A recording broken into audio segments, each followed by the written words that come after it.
La séance est reprise. L'ordre du jour appelle le vote solennel sur la proposition de loi relative à la sécurité globale. La parole est à monsieur Paul Molac pour 5 minutes pour le groupe Liberté et Territoires.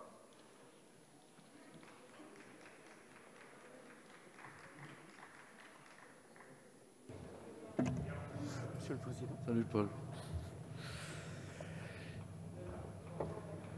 Monsieur le Président, Monsieur le Ministre, Madame la rapporteure, Madame la Présidente de la Commission des lois, mes chers collègues, tous les défenseurs des droits s'en seraient bien passés.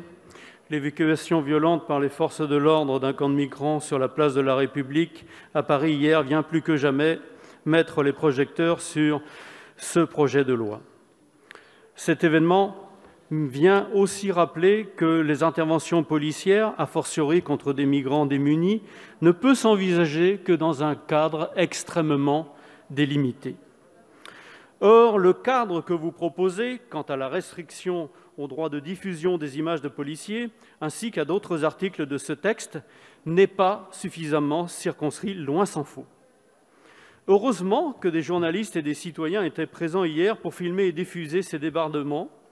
Comment ne pas craindre que cette interdiction de diffusion ne renforce pas un sentiment d'impunité chez les forces de l'ordre, ce qui n'est bon pour personne, ni pour la population, ni pour la police elle-même. Au-delà d'être dangereux et inutile, c'est dommageable à ce que vous défendez pour permettre aux forces de l'ordre d'exercer leur mission dans de meilleures conditions. En effet, si vous vous en étiez tenu au titre 1 sur l'élargissement du domaine d'action des polices municipales et au titre 2 sur un meilleur encadrement de l'exercice de la profession d'agent de sécurité, notre groupe Liberté et Territoires aurait voté pour ce texte. Oui, la mise en adéquation de la conduite de la politique de sécurité avec des caractéristiques des territoires par l'expérimentation de l'élargissement des moyens d'action des polices municipales est bienvenue. Cela vient compléter des missions sur lesquelles les agents n'ont pas toute latitude pour mener à bien la lutte contre l'insécurité du quotidien qui leur est dévolu, et cela également au niveau intercommunal. Mais, mes chers collègues, il est des éléments sur lesquels notre groupe ne peut accepter. Il s'agit de la défense des libertés fondamentales. Pourtant, nous avons fait des propositions pour mieux encadrer les dispositions que vous nous proposez dans le but qu'elles soient véritablement utiles aux agents et à la population. Nous n'avons pas été entendus. Que cela soit par caméra piéton ou drone, les logiciels de traitement de reconnaissance faciale doivent être clairement interdits, a fortiori lors des manifestations sur la voie publique qui verraient un grand nombre d'individus identifiés et augureraient de l'ouverture d'une société de surveillance de masse. De manière incompréhensible, vous avez rejeté notre amendement. Tout aussi incompréhensible, vous avez avoué lors des débats que les dispositions de cette loi concernant le respect de la vie privée des individus filmés par drone, notamment l'interdiction de filmer l'intérieur de leur domicile, ne pourra pas se tenir matériellement. Vous nous demandez donc de voter une loi dont vous savez pertinemment qu'elle sera inapplicable et qu'elle portera atteinte à la vie privée des citoyens. Par ailleurs, ces images filmées par les forces de l'ordre ne peuvent avoir pour finalité d'être un outil de communication à leur disposition en vue d'établir une vérité dans une intervention caractérisée par des comportements potentiellement répressibles de part et d'autre. Premièrement, vous avez refusé de revenir sur le fait que les agents puissent avoir directement accès à leurs propres images au risque de peser un soupçon sur leur probité. Deuxièmement, il convient que la diffusion de ces images d'intervention puisse se faire au regard des critères de transparence et d'objectivité par une autorité indépendante renforcée. Mais vous avez aussi refusé cette proposition. Ce n'est pourtant pas le rôle de la police que d'entrer dans une guerre des images avec ses propres citoyens. Enfin, nous soutenons qu'il est parfaitement insupportable que des agents de police ou de gendarmerie puissent subir des harcèlements ou des menaces de mort, parfois mises à exécution. Mais ce que vous proposez à l'article 24, même dans la nouvelle rédaction du gouvernement, qui n'est, à notre sens, que de la communication, se révélera parfaitement inefficient pour protéger les forces de l'ordre et véritablement dangereux pour nos libertés fondamentales. Cela posera des problèmes constitutionnels multiples, comme l'a énoncé la défenseure des droits. L'imprécision de votre rédaction et du caractère d'intentionnalité de porter atteinte aux agents fera que la diffusion des vidéos exposant des cas pratiques illégales par la police soit rendue extrêmement difficile, alors que le droit de filmer la police relève de la liberté d'expression et du droit de l'information. La diffusion serait drastiquement découragée par le risque juridique encouru qui impliquerait de censurer des contenus pour s'éviter des poursuites. Pourtant, ce que vous visez est déjà réprimé, et cela encore plus fortement par l'article 433-3 du Code pénal. Vous n'avez pas su démontrer que notre arsenal juridique était insuffisant. Aussi, mes chers collègues, et je termine, Monsieur le Président, parmi les mesures contenues dans ce texte que nous trouvons non équilibrées, non proportionnées, quant au respect des libertés fondamentales, une grande majorité, la majorité de notre vote votera contre. Merci, Monsieur Molac. La parole est à Monsieur le Président Jean-Luc Mélenchon pour 5 minutes pour le groupe La France Insoumise. Président, collègues ministres, alerte. Alerte. Après 22 lois, soi-disant sur la sécurité, sans que personne n'en ait jamais fait le bilan, en 30 ans, à présent, vous en rajoutez 3 en l'espace de 3 ans. 7 lois en l'espace de 3 ans. Et le but est maintenant assez clair. Un régime autoritaire se met en place dont le but est de contrôler tout le monde, tout le temps, partout, sans aucune restriction à ce droit de se mêler de la vie de chacun à tout instant. D'une loi d'initiative parlementaire, vous avez tiré le moyen de faire une cage électronique dans laquelle vous voulez enfermer la France, une cage dans laquelle, en permanence, par les caméras piétons, les drones, la reconnaissance faciale, l'interconnexion des caméras de vidéosurveillance privées dans les parkings et les halls d'immeubles, s'ajoute une interdiction de plus, l'interdiction de regarder, c'est-à-dire l'interdiction de filmer pour permettre qu'on voit. La dangerosité d'une telle disposition, vous en avez rendu compte vous-même, Monsieur le ministre, ce matin, car vous avez dit « Les images que j'ai vues cette nuit m'ont choqué, et c'est pourquoi je demande un rapport de l'inspection générale de la police nationale. » Donc vous voyez, les images sont très utiles pour réprimer les abus de pouvoir, et vous voyez que la première des libertés dont les citoyens ont à jouir, c'est celle de pouvoir contrôler ceux qui exercent l'autorité. Reculez, Monsieur le ministre. Arrêtez tout ça. À quel abîme roule la France de cette manière? D'autres présidents, d'autres gouvernements avant vous ont reculé, qui pourtant se sentaient sûrs de leur bon droit. Le président François Mitterrand à propos de la loi sur l'école privée. Le président Jacques Chirac à 4 reprises, et notamment sur la réforme des retraites qui lui tenait à cœur en 1995. Le président François Hollande lorsqu'il a voulu faire adopter la déchéance de nationalité. Il n'y a pas de honte à reculer lorsqu'on s'aperçoit que la voie dans laquelle on s'est engagé nuit à la patrie et à l'idée qu'on se fait de la République. La répression des Gilets jaunes avait déjà été condamnée par le haut-commissaire aux droits de l'homme de l'ONU dont on a parlé tout à l'heure, par le Conseil de l'Europe, par le Parlement européen. Plusieurs institutions internationales auxquelles vous vous référez si souvent se sont exprimées sur cette loi. Le 16 novembre, le Conseil des droits de l'homme de l'ONU parle d'atteintes importantes aux droits de l'homme et aux libertés fondamentales en France. Le 23 novembre, c'est la Commission européenne dont vous vous réclamez tout le temps qui dit que les États membres doivent respecter le principe de proportionnalité et trouver le juste équilibre entre la garantie de sécurité publique et la protection des droits. Et elle ajoute, cette Commission européenne, qu'elle se réserve le droit d'examiner la législation finale afin de vérifier sa conformité avec le droit de l'Union européenne. Vous allez bientôt pouvoir faire un club avec M.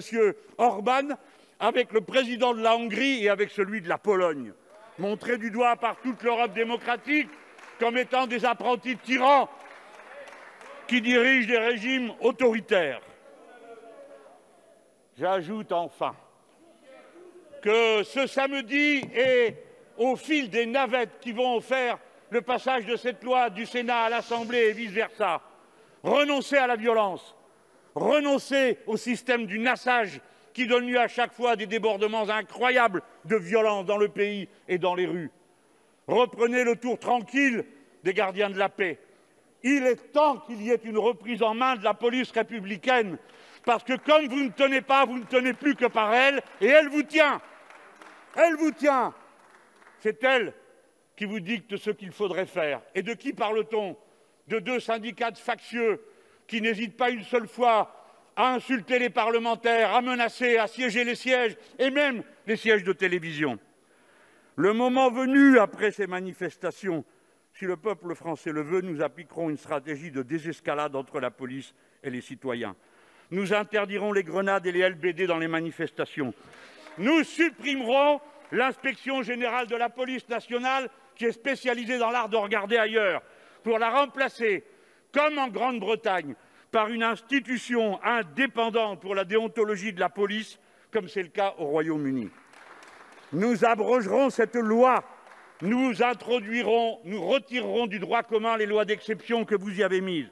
Et enfin, nous rétablirons le code de déontologie qu'avait imposé à la police nationale le grand ministre Pierre Joxe, qui avait mis au premier rang le respect des droits de l'homme et de la République, que vous en avez retiré. Merci, Monsieur le Président. La parole est à Monsieur Stéphane Peu pour 5 minutes et pour le groupe de la gauche démocrate et républicaine. Merci, Monsieur le Président. Madame et Monsieur les rapporteurs, Monsieur le Ministre, chers collègues, nous aurions été prêts à vous suivre sur la nécessité de mettre en cohérence les forces concourant à la sécurité publique. En effet, l'absence de distinction claire des rôles et des missions des uns et des autres, police nationale et gendarmerie, police municipale et enfin organismes privés de sécurité, a nourri depuis des années la confusion, une confusion qui a grandement facilité le désengagement de l'État de sa mission régalienne, assurer le droit de nos concitoyens à la... La parole est à Monsieur Stéphane Peu pour 5 minutes et pour le groupe de la gauche démocrate et républicaine. Merci, Monsieur le Président. Madame et Monsieur les rapporteurs, Monsieur le Ministre, chers collègues, nous aurions été prêts à vous suivre sur la nécessité de mettre en cohérence les forces concourant à la sécurité publique.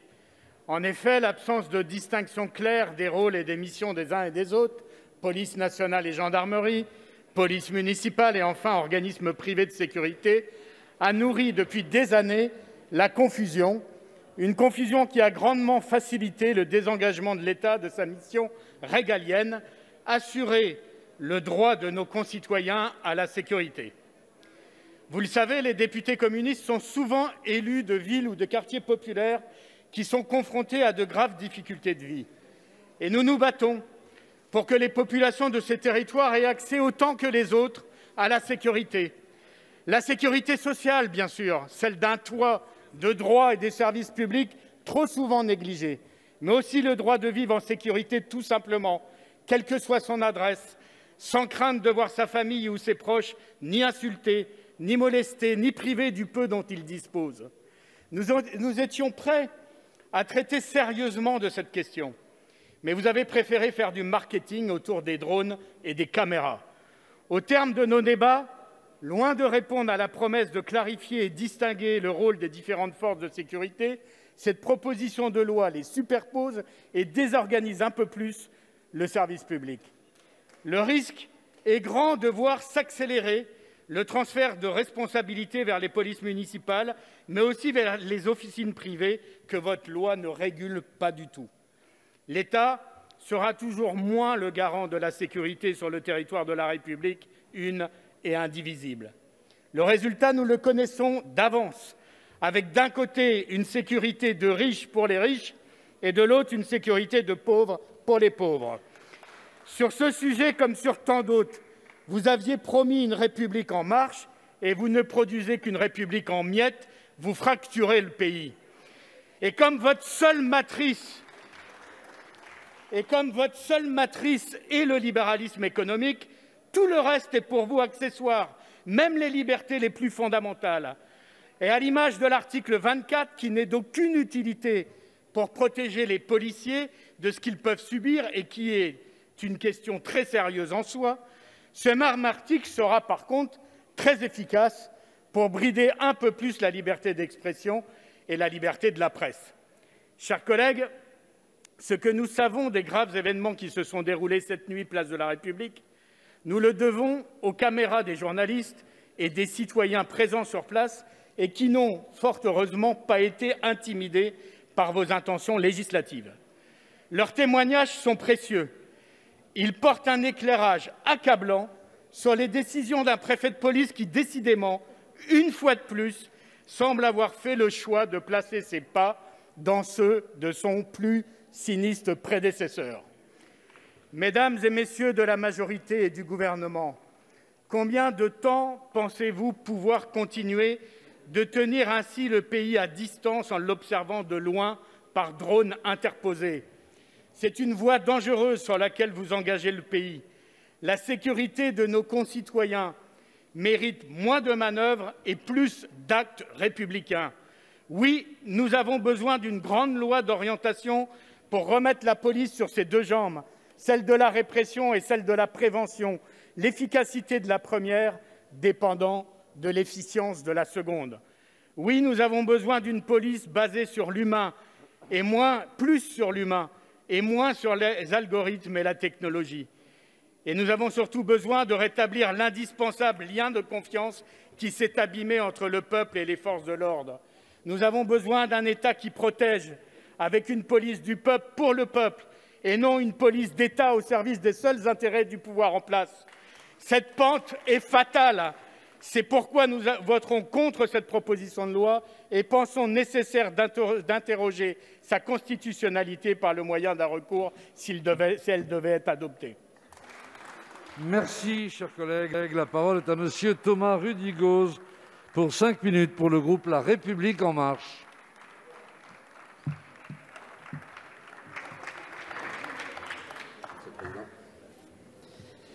Monsieur le Président, Monsieur le Ministre, Madame la Présidente de la Commission des lois, Madame Thourot, Monsieur Fauvergue, Mesdames et Messieurs les rapporteurs, mes chers collègues, notre Assemblée s'apprête à voter un corpus de dispositions qui sont le fruit d'une mission parlementaire menée il y a 2 ans par nos collègues Jean-Michel Fauvergue et Alice Thourot, visant à parfaire ce qu'on appelle le continuum de sécurité. Je tiens d'ailleurs à saluer la qualité de votre travail, mes chers collègues. Je citerai quelques mesures phares de cette proposition de loi. L'élargissement du domaine d'intervention des polices municipales avec de nouvelles compétences de police judiciaire. La ville de Paris qui pourra se doter d'une police municipale. Partout en France, la mutualisation des polices municipales à l'échelon intercommunal sera possible. L'encadrement des activités de sécurité privée et de la sous-traitance de cette profession. Un nouveau cadre pour l'accès aux images de vidéoprotection. La création d'un régime juridique pour la captation d'images par moyens aéroportés, répondant ainsi à une demande du Conseil d'État et de la CNIL. Et dernier exemple de disposition, l'interdiction de l'achat et de la vente d'articles pyrotechniques réservés aux professionnels. Ces mesures de renforcement de la capacité d'intervention de nos forces de police sont nécessaires face aux nombreuses menaces que connaît notre pays. La menace terroriste, le grand banditisme, les trafics de stupéfiants, les violences faites aux femmes et les diverses formes de délinquance. Alors oui, mes chers collègues, nous assumons de dire que nous comptons sur les gendarmes, sur les policiers nationaux, sur les policiers municipaux pour protéger les Français qui, dans leur très grande majorité, soutiennent leurs forces de sécurité. Pourtant, aujourd'hui, personne ne peut nier qu'ils travaillent dans des conditions toujours plus difficiles et que les réseaux sociaux n'arrangent rien. C'est pourquoi nous avons décidé de légiférer sur ce sujet. L'article 24 a suscité un important débat, y compris au sein de notre groupe. Il vise, dois-je le rappeler, à sanctionner les personnes qui appellent à la violence contre les policiers et les gendarmes, les personnes qui appellent à la violence contre nos forces de l'ordre, en relayant sur les réseaux sociaux des images permettant de les identifier. Soyons clairs, néanmoins, c'est avec la même détermination que notre groupe dénonce les violences policières, qui sont inadmissibles dans notre démocratie. Ainsi, le rapport demandé à l'IGPN par le ministre de l'Intérieur, M. Gérald Darmanin, suite à l'évacuation de personnes migrantes place de la République, est indispensable. Ces images sont choquantes, comme l'a dit Monsieur le ministre, et la lumière doit être faite sur les circonstances de cette évacuation. De même, s'il y a eu des atteintes à la liberté à cette occasion, nous les condamnons avec la plus grande fermeté et de sévères sanctions devront être prises. L'article 24 a créé l'émoi de certains de nos concitoyens et certains de nos collègues ont pu exprimer leurs inquiétudes. Nous les respectons. Sensible à ces préoccupations, nous avons donc amendé cet article. Le gouvernement l'a amendé suite à une demande du le président du groupe La République En Marche, en précisant qu'il s'appliquait sans préjudice du droit d'informer. C'est un équilibre que nous avons trouvé entre le principe fondamental de la liberté d'expression tel que défini dans la loi de 1881 et le besoin de protection de nos forces de l'ordre face à des appels à la haine et à la violence contre eux de plus en plus fréquents. Par ailleurs, comme l'a rappelé ma collègue Naïma Moutchou en séance vendredi dernier, nous avons précisé que seules les atteintes manifestes, j'insiste sur le mot manifeste, seraient prises en considération, ce qui signifie que le juge ne statuera que sur des cas évidents et le reste sera mis de côté et il n'y aura donc pas de sanction. La même expression a d'ailleurs été introduite dans la loi contre la manipulation de l'information et le Conseil constitutionnel a alors jugé que l'équilibre était respecté grâce à ce mot manifeste. Le Conseil constitutionnel qui sera directement saisi par le Premier ministre comme il l'a annoncé lors des questions au gouvernement. À aucun moment, mes chers collègues, nous n'avons créé un délit d'informer, comme je l'ai entendu ce matin de la bouche d'un responsable politique sur une matinale. Cela s'appelle de la désinformation, comme quoi c'est un phénomène viral. Le groupe La République En Marche revendique que les libertés publiques, dont celle d'informer, ne seront pas entravées par ce texte de loi. La liberté de la presse est un des piliers de notre démocratie que nous défendrons constamment avec force et conviction. Le groupe La République En Marche votera cette proposition de loi. Je vous remercie. Merci, chers collègues. La parole est à monsieur Éric Diard pour le groupe Les Républicains pour 5 minutes.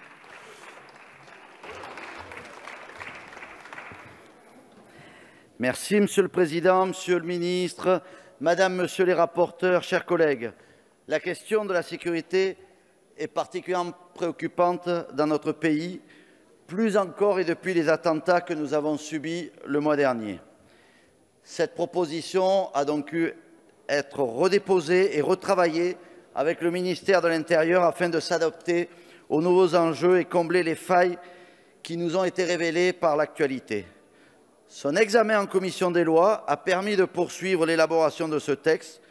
Nous avons notamment complété l'article 23 en permettant l'exclusion des réductions de peine automatiques pour les personnes coupables de violences sur les agents de police municipale, des douanes et des personnels pénitentiaires. L'examen en commission a également permis de soulever les problèmes posés par la rédaction de l'article 24 de la proposition de loi. Cet article vise à protéger les forces de l'ordre en pénalisant le fait de diffuser par tout moyen des éléments permettant de les identifier dans le but intentionnel de leur nuire.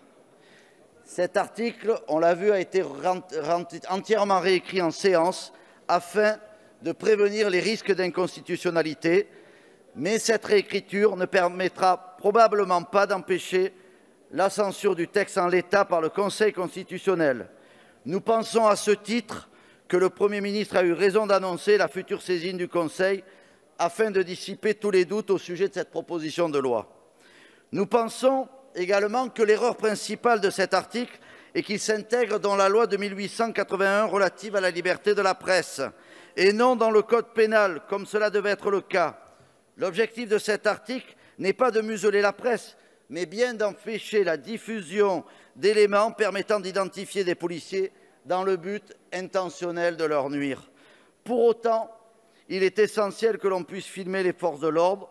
C'est le cas et ça le restera, puisqu'il n'est en aucun cas question dans ce texte d'interdire cela.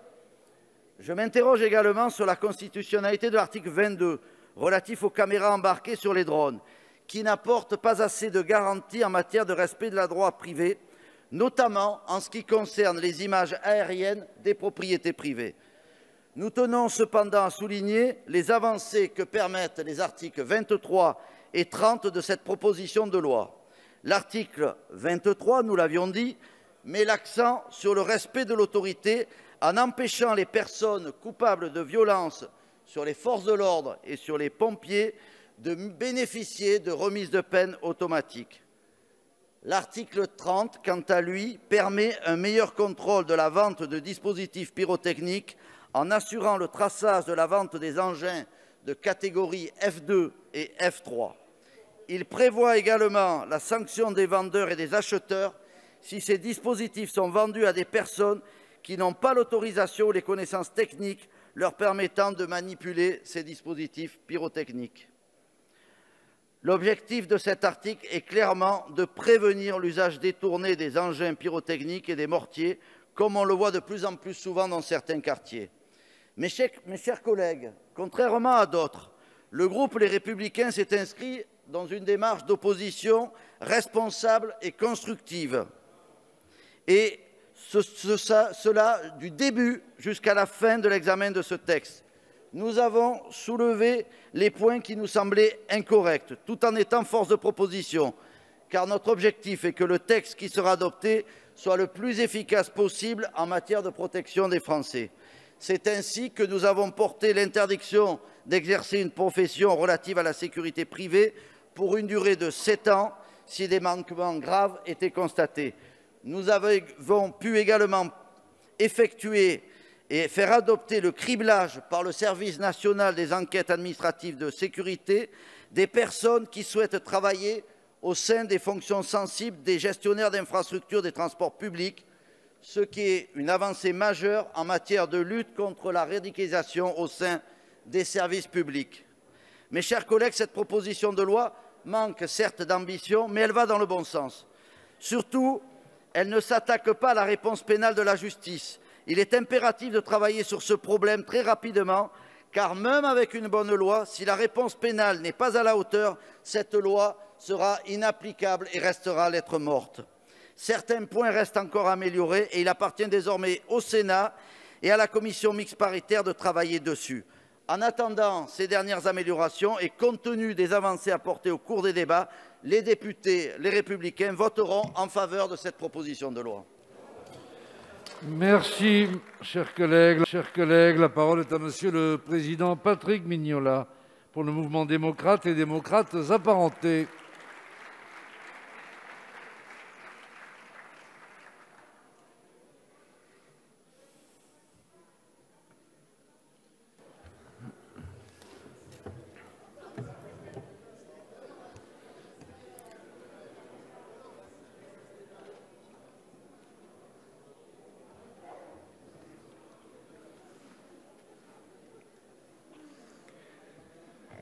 Merci, Monsieur le Président, Monsieur le Ministre, Madame la rapporteure, Monsieur le rapporteur, Madame la Présidente, chers collègues. Cette loi dite de sécurité globale a pour objectif de définir un continuum de sécurité et surtout son application, c'est-à-dire les femmes et les hommes qu'il nous faut protéger parmi les forces de l'ordre. Elle est d'autant plus nécessaire que les Français sont attachés à la liberté.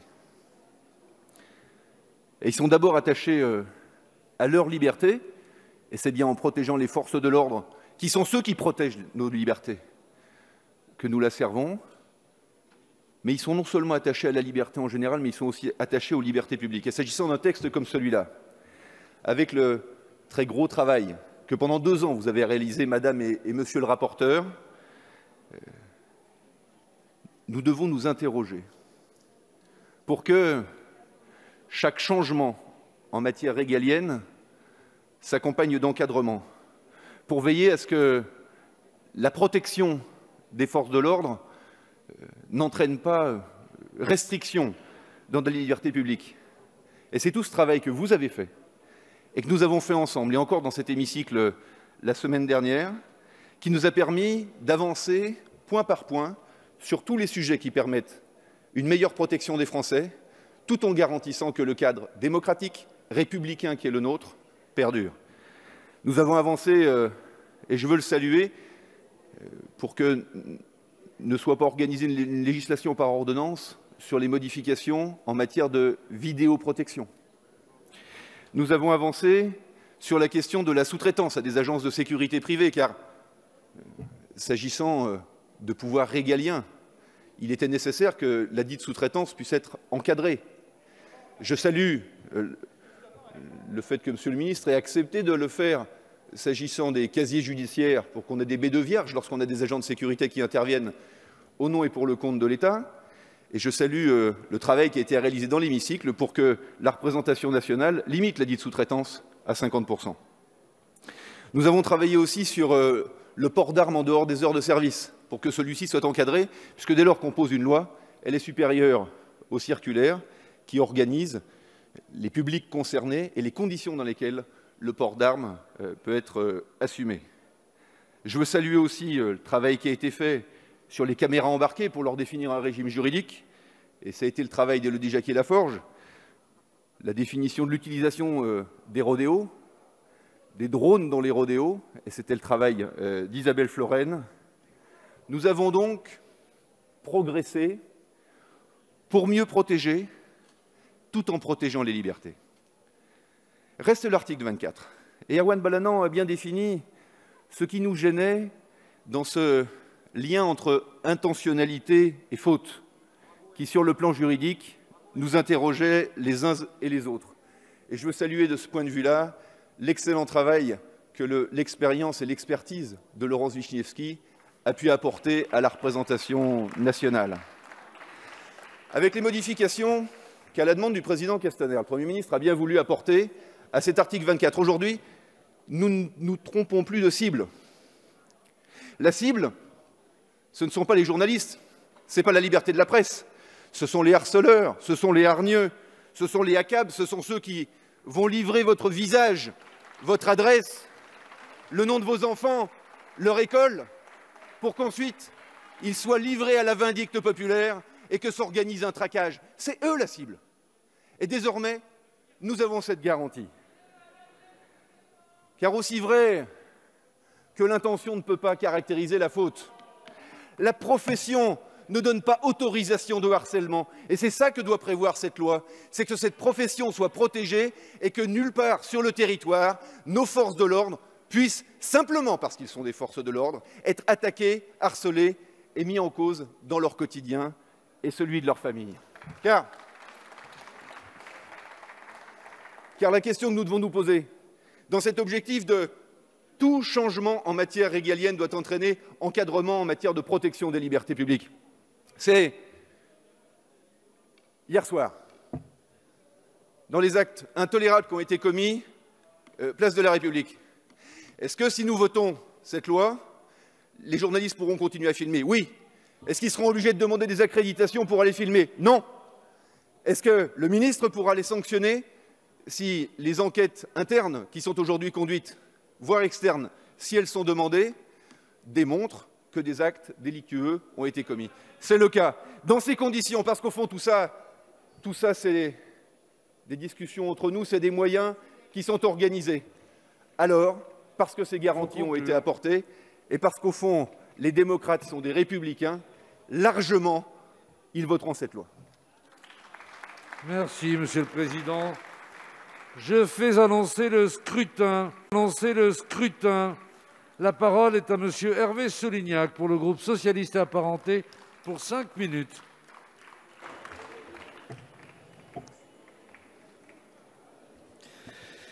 Monsieur le ministre, Madame et Monsieur le rapporteur, chers collègues, cette proposition de loi a suscité tout à la fois colère, émotion, incompréhension et, je dois le dire, bien peu de sérénité, y compris parfois chez ceux qui la portent.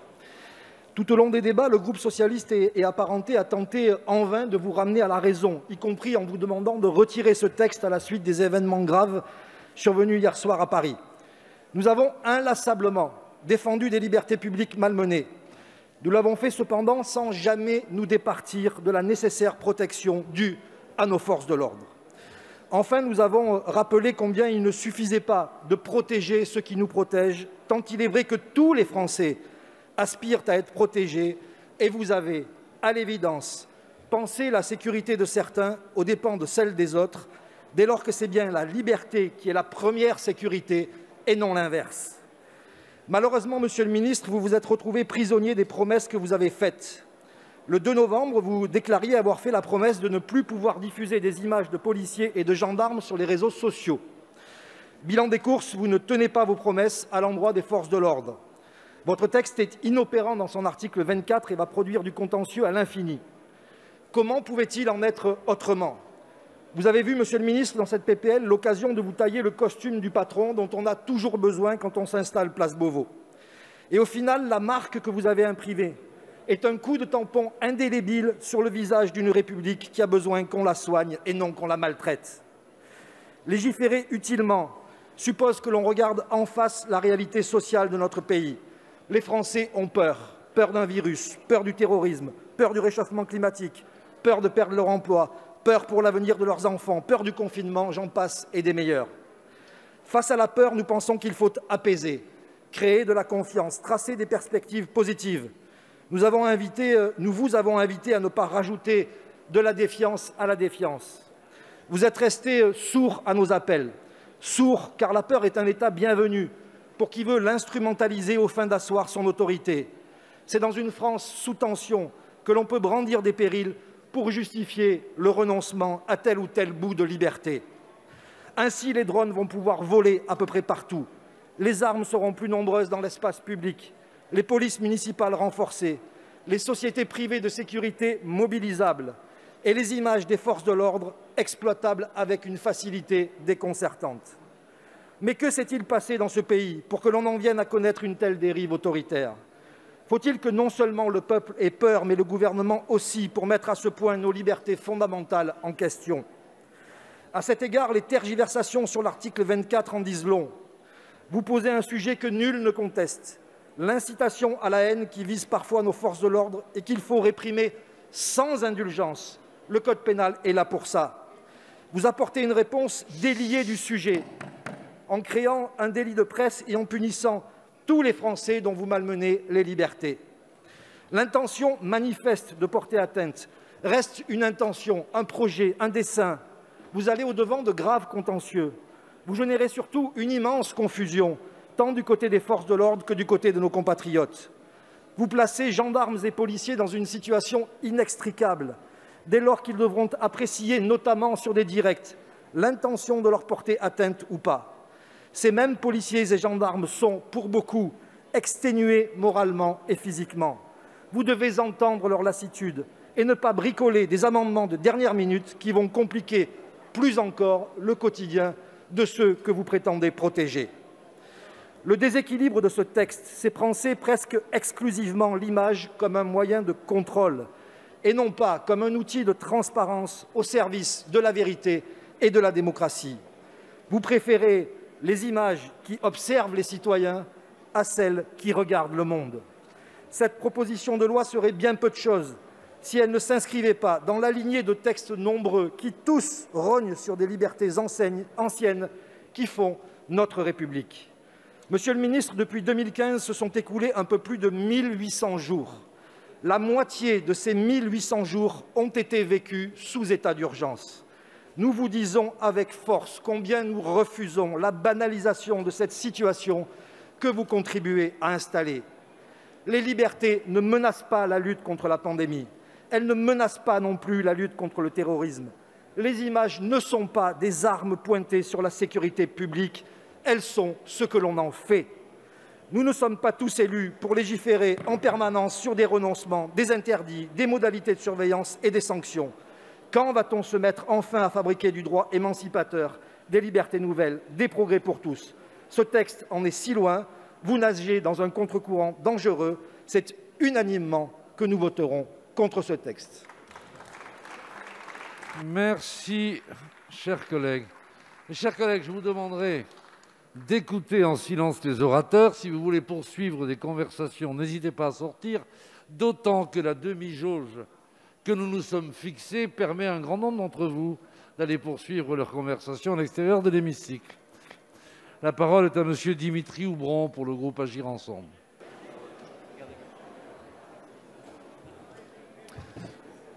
Merci, Monsieur le Président, Monsieur le Ministre, Madame la Présidente de la Commission des lois, Madame, Monsieur le rapporteur. J'aborderai d'abord les événements d'hier soir qui ne peuvent être occultés dans ce débat. Bien sûr, la police doit être protégée et respectée comme symbole de l'autorité de l'État et détenteur du monopole de la violence légitime, mais cette mission l'oblige à un comportement exemplaire et la doctrine du maintien de l'ordre public doit évoluer et prendre en compte à la fois le besoin de rigueur vis-à-vis de ceux qui cassent et agressent violemment, mais aussi la nécessaire mesure et humanité face à ceux qui protestent et s'expriment pacifiquement. Le groupe Agir ensemble, bien sûr, renouvelle une nouvelle fois son soutien indéfectible à la proposition de loi des rapporteurs Alice Thourot et Jean-Michel Fauvergue. Cette loi sera l'un des grands marqueurs de ce quinquennat et nous contribuerons, en la votant, à protéger ceux qui nous protègent. Parce que, rappelons-le, chaque jour, en moyenne, 110 policiers, gendarmes et pompiers sont agressés. Et ne rien faire aujourd'hui, c'est lâcher celles et ceux qui risquent quotidiennement leur vie pour nous. Le groupe Agir ensemble souscrit à l'intégralité des mesures contenues dans ce texte. En séance, le texte a été enrichi et nous notons notamment plusieurs avancées. Nous saluons l'apport de nos collègues du MoDem sur la clarification de l'article 10, puisque est prévue une incompatibilité d'activité de sécurité privée lorsque une personne est titulaire d'un casier judiciaire. C'est une marque d'exemplarité indispensable. Dans un autre registre, je salue, grâce à 2 amendements de mon collègue Loïc Dombreval, la prise en compte du respect du bien-être animal dans la formation de ceux qui travailleront avec les chiens au sein de la police municipale et dans le cadre de la sécurité privée. La rédaction retravaillée par le gouvernement et les rapporteurs de l'article 24 de cette proposition de loi, en étendant notamment sa protection aux agents de police municipale, nous apparaît satisfaisante. La police municipale est également un chaînon majeur du continuum de sécurité. Des images édifiantes et malveillantes ne doivent pas pouvoir être jetées en pâture sur les réseaux sociaux. Enfin, l'adoption de notre amendement de groupe permettant aux gardes champêtres d'avoir recours aux appareils photographiques dans le cadre de la lutte contre les atteintes aux propriétés rurales et forestières est évidemment une belle avancée. Nous notons l'engagement du ministre de l'Intérieur quant aux divers décrets à venir permettant aux policiers municipaux d'avoir accès notamment aux fichiers des véhicules volés en lien avec leurs compétences en matière routière, mais également et surtout aux fichiers des personnes recherchées. Chaque jour qui passe sans que cet accès ne leur soit autorisé est du temps perdu pour le travail de la police nationale. Enfin, je noterai la création de la police municipale de Paris, qui est un tournant historique et trop souvent occulté dans ces débats. Je salue le travail depuis plusieurs années de mon collègue Pierre-Yves Bournazel, élu à Paris, qui a milité activement depuis des années pour cette création. C'est chose faite aujourd'hui. Enfin, je tiens à dire que le groupe Agir ensemble est particulièrement attentif au respect de nos libertés et que accuser les groupes et les députés qui voteraient cette proposition de loi d'être contre les libertés est une contradiction, puisque ça a été rappelé, protéger nos forces de l'ordre, c'est garantir à nos concitoyens d'être protégés. Et cette proposition de loi nous paraît totalement équilibrée dans sa rédaction actuelle, et notamment l'article 24, pour permettre à la fois à la presse de s'exprimer, et les vidéos d'hier soir témoignent que ce nouvel article ne les empêchera pas de filmer, de dénoncer ce qui leur paraît être contraire aux lois de la République. L'article 24 vient simplement protéger toutes celles et ceux qui risquent quotidiennement leur vie, et je tiens à rappeler le soutien du groupe Agir ensemble à cette proposition de loi et au rapporteur. Merci. Merci, chers collègues. La parole est à Monsieur Christophe Naegelen pour le groupe UDI et indépendant et pour 5 minutes. Monsieur le Président, Monsieur le Ministre, Madame la Présidente, Madame, Monsieur le rapporteur, mes chers collègues. Ce texte de loi est hautement symbolique et nous allons différencier le fond et la forme. Sur le fond, il apporte énormément de points positifs qui viendront avoir une certaine, pour nos policiers et nos gendarmes, compléter le continuum de sécurité. En effet, nous allons pouvoir expérimenter l'élargissement de leur domaine d'exploitation sur la voie publique, afin qu'ils puissent constater des infractions comme la vente à la sauvette, le défaut de permis de conduire, l'occupation abusive et d'autres. Il y a aussi une vraie montée en puissance de l'échelon intercommunal dans le domaine de la sécurité.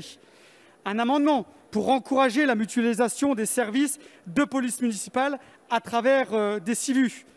Un amendement aussi qui va permettre que les policiers municipaux puissent quitter le territoire de leur commune afin de conduire un individu en IPM dans l'hôpital d'une autre commune. Et je tiens à saluer particulièrement cet amendement car il avait été porté par Jean-Christophe Lagarde et notre groupe. Et nous allons tout simplement pouvoir sécuriser la création de brigades canines de police municipale en les dotant d'un cadre juridique clair. Point positif aussi concernant les prérogatives des agents de sécurité privée. La parole est à Monsieur Christophe Naegelen pour le groupe UDI et indépendant et pour 5 minutes. Monsieur le Président, Monsieur le Ministre, Madame la Présidente, Madame, Monsieur le rapporteur, mes chers collègues. Ce texte de loi est hautement symbolique et nous allons différencier le fond et la forme. Sur le fond, il apporte énormément de points positifs qui viendront avoir une certaine, pour nos policiers et nos gendarmes, compléter le continuum de sécurité. En effet, nous allons pouvoir expérimenter l'élargissement de leur domaine d'exploitation sur la voie publique, afin qu'ils puissent constater des infractions comme la vente à la sauvette, le défaut de permis de conduire, l'occupation abusive et d'autres. Il y a aussi une vraie montée en puissance de l'échelon intercommunal dans le domaine de la sécurité.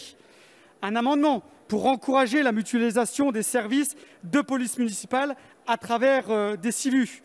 Un amendement aussi qui va permettre que les policiers municipaux puissent quitter le territoire de leur commune afin de conduire un individu en IPM dans l'hôpital d'une autre commune. Et je tiens à saluer particulièrement cet amendement car il avait été porté par Jean-Christophe Lagarde et notre groupe. Et nous allons tout simplement pouvoir sécuriser la création de brigades canines de police municipale en les dotant d'un cadre juridique clair. Point positif aussi concernant les prérogatives des agents de sécurité privée, avec un encadrement renforcé, la création d'un observatoire national. Mais dans ce texte, il y a aussi certains points, il faut le reconnaître, qui seraient améliorés dans la navette parlementaire. Déjà, pour les polices municipales, la nécessité de réduire ce seuil de 20 policiers municipaux pour que justement des communes ou des intercommunalités plus petites puissent avoir le droit de faire cette expérimentation. Concernant les agents de sécurité privée, le fait de supprimer la nécessité d'être habilité pour effectuer des palpations de sécurité n'était certainement pas obligatoire. Il aurait fallu maintenir cette habilitation. L'article 24, nous en avons parlé longuement dans cet hémicycle.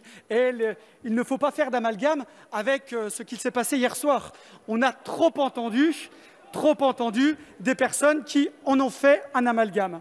La réalité des choses, c'est que même si la loi avait déjà été votée, les images que l'on a vues hier soir, nous aurions quand même pu les voir. Et quand on prend l'article 21 et l'article 24, ils servent non seulement à protéger nos policiers, c'est le premier point, mais ils servent aussi à protéger les manifestants.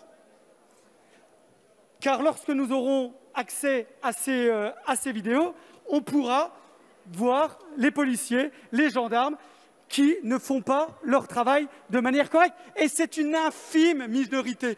Il ne faut pas oublier que ce texte, depuis de nombreuses années, nos policiers, nos gendarmes sont dans une situation qui est extrêmement difficile. Il est de notre devoir de les protéger au mieux, tout en étant dans une situation complètement intransigeante avec ceux qui le font de manière non correcte. Le point qui pose le plus problème serait l'article 22 sur les drones. Et je pense qu'on aura réellement besoin de la navette parlementaire pour discuter de cet article, et notamment la problématique de ne pas avoir exclu d'autres lieux que le domicile, et donc techniquement, en laissant en suspens beaucoup de questions. Monsieur le ministre, Madame, Monsieur le rapporteur, cet article 22 pose un vrai problème de conscience, et d'ailleurs, c'est ce qui va amener notre groupe, qui votera majoritairement, dans une large majorité, pour ce texte, mais avec néanmoins un certain nombre qui vont s'abstenir du fait de cet article 22, et il sera impérativement nécessaire de retravailler dessus. Bref, nous sommes bien entendu favorables au renforcement du rôle des policiers municipaux, tout en prévoyant une articulation au mieux avec nos forces de sécurité intérieure. Mais je parlais tout à l'heure du fond et de la forme. Sur la forme, il aurait été intéressant d'avoir des débats un peu plus ouverts, c'est-à-dire d'avoir des amendements qui soient un peu plus pris en considération. C'est ce qu'on peut regretter sur la forme de ce texte, ainsi que le fait que vous ne l'ayez pas présenté au Conseil d'État en amont, ce qui nous aurait sans doute évité un certain nombre de problèmes. Donc le groupe UDI indépendant votera majoritairement pour le texte, en attendant la navette parlementaire et différentes modifications. Merci, chers collègues.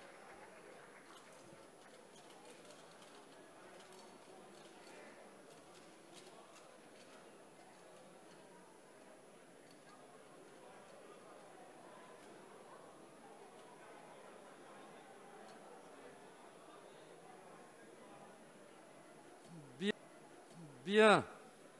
Je vais donc mettre aux voix la proposition de loi. Le scrutin est ouvert.